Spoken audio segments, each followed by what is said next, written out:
गुरु प्यारी साध संगत जी, साखी शुरू करने से पहले कृपया आप मेरे चैनल को ज़रूर सब्सक्राइब करें और साथ ही बेल आइकन भी दबा दें ताकि मेरी अगली साखियों की नोटिफिकेशन आपको आसानी से मिल सके। तो अब साखी शुरू करते हैं। साध संगत जी, आज की साखी है कि मृत्यु का संदेश मिलने पर एक अभ्यासी को किन बातों का ख्याल रखना चाहिए। तो आइए बड़े ही प्रेम और प्यार से आज का ये प्रसंग श्रवण करते हैं। साध संगत जी, हमारे संत महात्माओं ने शुरू से ही हमें मालिक के बाने में रहने का उपदेश दिया है और उनके जीवन से हमें बहुत कुछ सीखने को मिलता है। और ऐसी बहुत सारी साखियाँ हमें संत महात्माओं की हैं जो हमारा रूहानियत के इस मार्ग पर हमेशा मार्गदर्शन करती हैं। साध संगत जी, ऐसी ही एक साखी मोहम्मद साहब की है। मोहम्मद साहब की ज़िंदगी का एक असूल था कि दिन भर जो भी उनके पास इकट्ठा होता था, चाहे वो खाने पीने का सामान हो चाहे कुछ और हो, उनमें से वे अपनी ज़रूरत के मुताबिक लेकर बाकी सब कुछ वह ज़रूरतमंद लोगों में बांट दिया करते थे और रात को खाली होकर सोया करते थे। वह कुछ भी अपने पास नहीं रखते थे। दिन भर जो भी उनके पास आता था, जो भी सामान इकट्ठा होता, वह अपनी ज़रूरत जितना रखकर बाकी सब बांट देते थे। ये उनकी ज़िंदगी का एक असूल था। तो साध संगत जी, जब मोहम्मद साहब का अंतिम समय आया तो उनकी पत्नी ने देखा कि इनकी तबीयत खराब रहती है।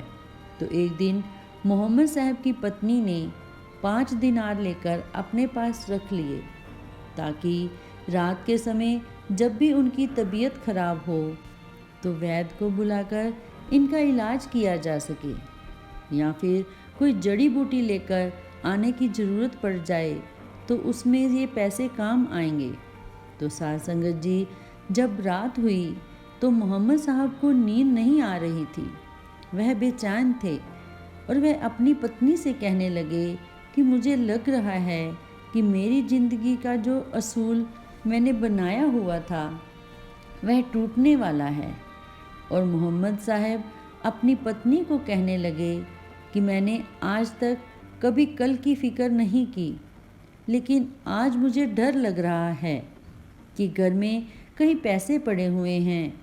और मोहम्मद साहब ने अपनी पत्नी को कहा कि अगर घर में कहीं भी पैसे पड़े हुए हैं तो उसको ज़रूरतमंदों में जाकर दे दो।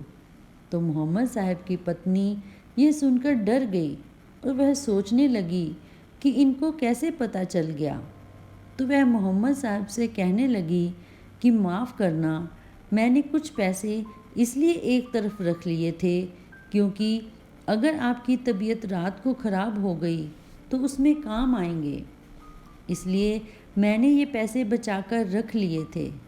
तो यह सुनकर मोहम्मद साहब ने अपनी पत्नी को कहा कि जिस खुदा ने मुझे हर बार दिया है, हर दिन दिया है और इतने सालों तक देता आ रहा है, क्या हमें कभी भूखे रखेंगे? क्या हमारी हर ज़रूरत पूरी नहीं हुई? जो सुबह देता है वो शाम को भी देता है, क्या वह रात को नहीं देगा? मोहम्मद साहब ने यह वचन अपनी पत्नी से कहे और उसके बाद आप जी ने कहा कि बाहर जाकर देखो, कोई आया है।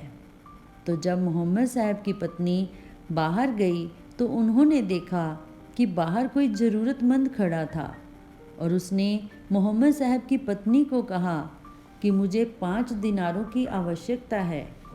तो मोहम्मद साहब की पत्नी ने वह 5 दिनार उसको दे दिए। तो उसके बाद मोहम्मद साहब ने अपनी पत्नी को कहा कि देखने भी वही आता है, देने भी वही आता है, हम तो चिंता खड़ी कर लेते हैं और फिर उसी चिंता में पड़कर पीड़ित होते रहते हैं। और उसके बाद मोहम्मद साहब ने कहा कि अब मैं खुदा के सामने सिर ऊंचा कर ये कह सकूँगा कि मेरा तो केवल तू ही एक सहारा था, तेरे अलावा मैंने किसी और पर भरोसा नहीं रखा। साध संगत जी, इस साखी से हमें यह शिक्षा मिलती है कि जिसका परमात्मा पर भरोसा होता है उसे किसी और पर भरोसा रखने की ज़रूरत नहीं होती। लेकिन हमारा भरोसा तो इंश्योरेंस कंपनियों पर है, हमारा भरोसा तो हमारे बैंक बैलेंस पर है, हमारे परिवारों पर है, सरकारों पर है। साथ संगत जी, जिस समय मोहम्मद साहब की पत्नी ने 5 दिनार उस ज़रूरतमंद आदमी को दिए थे, उस समय मोहम्मद साहब ने हंसकर कहा था कि अब समय आ गया है, अब मैं बेफिक्र होकर जा सकता हूँ। तो मोहम्मद साहब ने चादर अपने मुंह पर ओढ़ ली और उसके बाद जब मोहम्मद साहब की पत्नी ने वह चादर मोहम्मद साहब के चेहरे से हटाई तो उन्होंने देखा कि वहाँ पर तो मोहम्मद साहब की लाश पड़ी हुई थी और वह जा चुके थे। साथ संगत जी, जैसे वह 5 दिनारों ने मोहम्मद साहब को रोक रखा था जिसके कारण वह बेचैन थे। साथ संगत जी, हम चाहते हैं कि हम सब चीज़ों से मुक्त हो जाएं, लेकिन जो धन हम इकट्ठा कर लेते हैं वह हमें बांध लेता है, हमें मुक्त नहीं होने देता। तो साथ संगत जी, इसी के साथ हम आपसे इजाज़त लेते हैं। फिर मिलेंगे एक नई साखी के साथ। आपको ये साखी अच्छी लगी हो तो कृपया इसे और संगत के साथ शेयर ज़रूर करें।